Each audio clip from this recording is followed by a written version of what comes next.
Hey there, I'm Sarah Thompson, 32, living the suburban dream with my husband Michael and our adorable 5-year-old daughter, Emily. We've got a cute little house with a white picket fence, and I'm rocking at my marketing job while Michael shapes young minds as a high school teacher.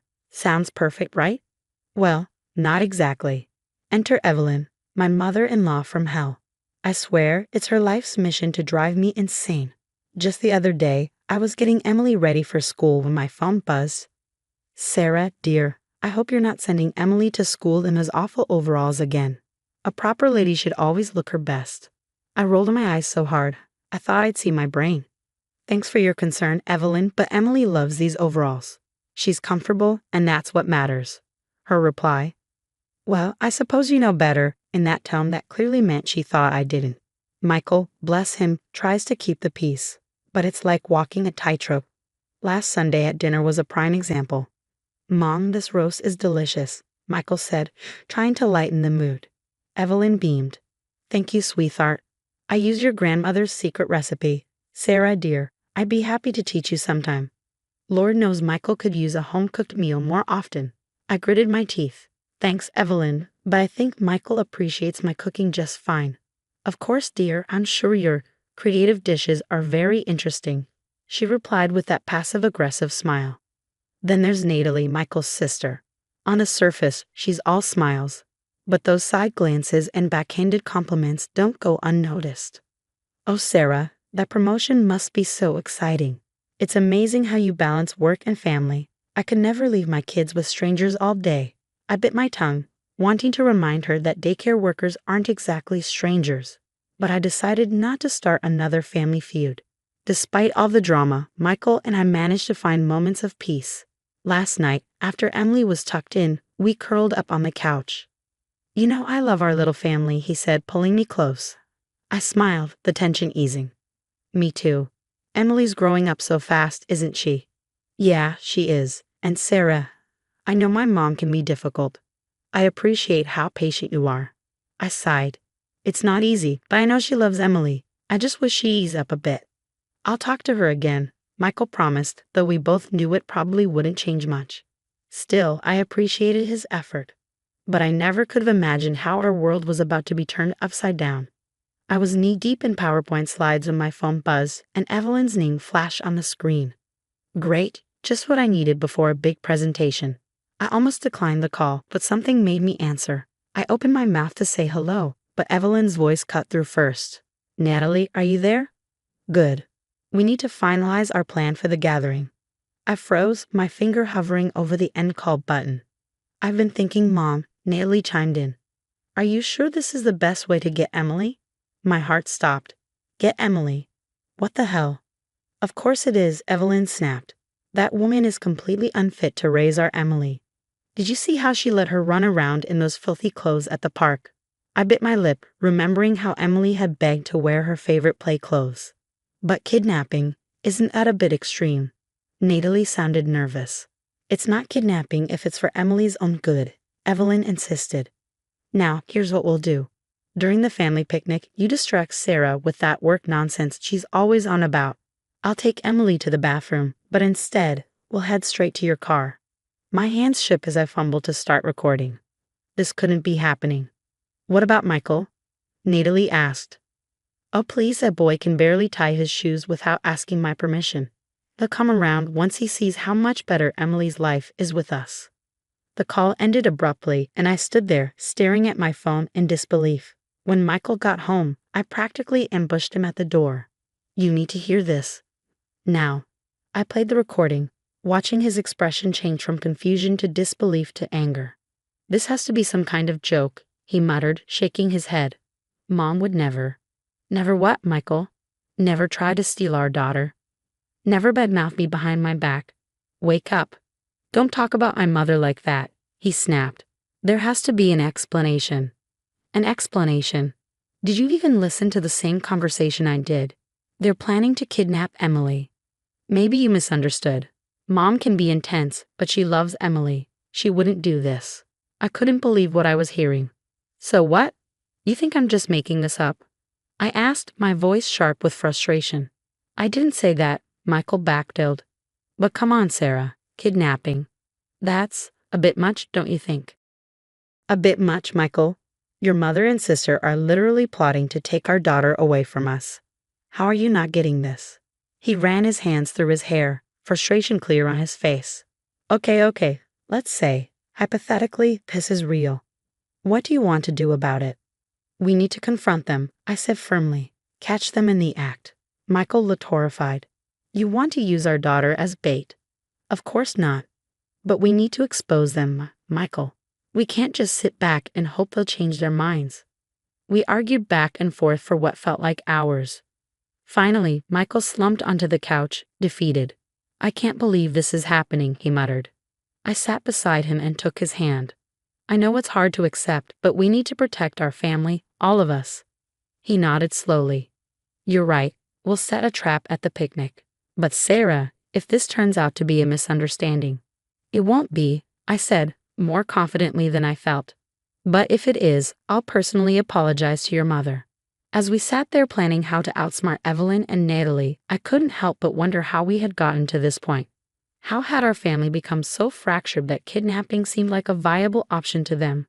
One thing was clear, after this, nothing would ever be the same. The family picnic was in full swing, but my stomach was in knots. Michael and I exchanged a tense look as we put our plan into action. Emily, sweetie, mommy and daddy need to grab something from the car. Stay here and play, okay, I said with a forced smile. We walked away, hearts pounding, and ducked behind a nearby tree. Sure enough, Evelyn swooped in like a vulture. Emily dear, come with Grandma. I have a surprise for you, she cooed. As they started walking away, Michael's face went pale. Oh God, they're really doing it. We burst from our hiding spot, sprinting toward them. Stop right there, I shouted. The whole family turned to stare. Evelyn froze, Emily's hand still in hers. What's going on? Michael's cousin asked, confusion written across his face. What's going on is that Evelyn and Natalie were trying to kidnap our daughter, I spat. Gasps rippled through the crowd. Evelyn's face hardened. Don't be ridiculous. I was just taking her to the bathroom. Cut the crap, Mom, Michael said, his voice shaking. We heard you planning this on the phone. Natalie's eyes widened. You heard? Every word, I confirmed. How you think I'm an unfit mother, and how you were going to take Emily and raise her yourselves. Murmurs of shock spread through the family. Evelyn's grip on Emily tightened. You don't understand, she pleaded. Sarah's poisoning Emily against us. She's turning Michael against his own family. I scoffed. Are you serious? You're the one manipulating everyone. Michael's aunt stepped forward, her face stern. Evelyn, is this true? Have you been lying to us? Of course not. Evelyn protested, her voice trembling. I've only ever wanted what's best for this family. But the cracks were showing. Michael's cousin spoke up. Wait, remember when you told us Sarah refused to let Emily come to the family reunion? Sarah, is that true? I shook my head. Emily had the flu that weekend. We couldn't travel. More revelations followed, years of Evelyn's lies unraveling before our eyes. Natalie, looking pale and defeated, finally broke. I can't do this anymore, Mom, she whispered. Tell them the truth. Be quiet, Natalie, Evelyn hissed. But Natalie shook her head. No, I'm done. Everyone needs to know. Mom's been manipulating all of us for years. She made up stories about Sarah to turn us against her. She even faked being sick last Christmas to guilt Michael into missing Sarah's family gathering. The family erupted in shocked exclamations. Evelyn's face contorted with rage. You ungrateful brats, she shouted. After everything I've done for this family. She turned to the crowd, eyes wild. You're all going to believe these lies. I'm the victim here. They're trying to turn you all against me. But her words fell flat. The family had seen her true colors. Michael gently took Emily's hand from Evelyn's grasp. It's over, Mom. You need help. Evelyn's face crumpled, then hardened. Fine. Side with her. But don't come crawling back when she ruins your life. With that, Evelyn stormed off, Natalie trailing behind her.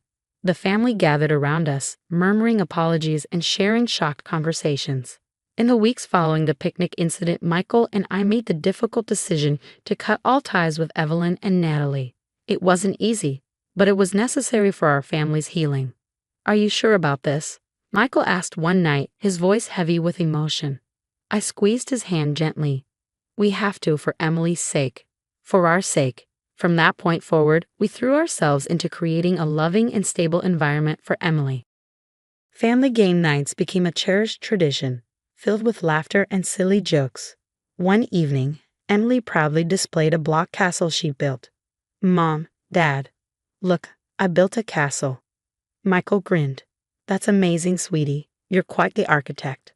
As we focused on our little family, news of Evelyn's actions spread like wildfire through the community. Her carefully constructed image crumbled overnight. Did you hear? Evelyn's been asked to step down from the charity board, Michael's cousin mentioned over coffee one day. I tried not to feel too satisfied, but it was hard. How's she taking it? Not well. She's become a bit of a recluse, the cousin continued. Natalie even confessed to some financial irregularity at Mom's request. Michael looked troubled. They're both facing legal issues now. I shook my head. I'm not surprised. Your mom always thought she was above the law. While Evelyn's world was falling apart, ours flourished. I threw myself into work, and soon my efforts paid off. Sarah, we'd like to offer you the position of marketing director, my manager announced one day. I was floored. Really? Wow, thank you. Michael found new purpose as well. He was offered a leadership position at his school. They want me to head the English department, he said, beaming. Can you believe it? I absolutely can. I hugged him tight. You're going to be amazing. Emily blossomed in the newfound peace of our home. The anxious child who once fretted over pleasing her grandmother was gone, replaced by a confident and happy little girl. Mommy, can I join the soccer team? She asked one day, her eyes sparkling with excitement. Of course, sweetheart, we'll sign you up this weekend. Before we knew it, our wedding anniversary rolled around.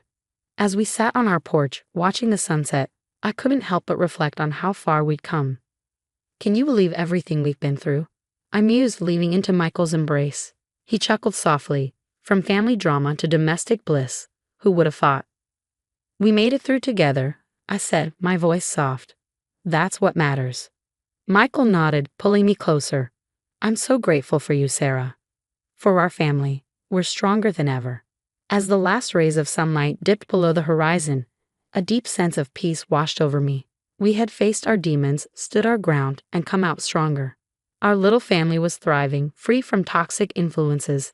Evelyn and Natalie were learning the hard way that actions have consequences. But their journey was no longer our concern. We had a bright future ahead, filled with love, laughter, and the unbreakable bond of our family. Now I have a question for you. If you were in Michael's position, could you ever truly forgive your mother for attempting to kidnap your child?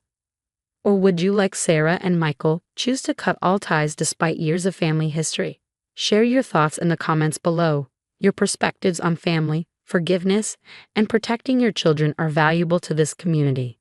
If you enjoyed this story and want to hear more like it, don't forget to hit that like button and subscribe to the channel. Your support helps us bring more engaging content your way.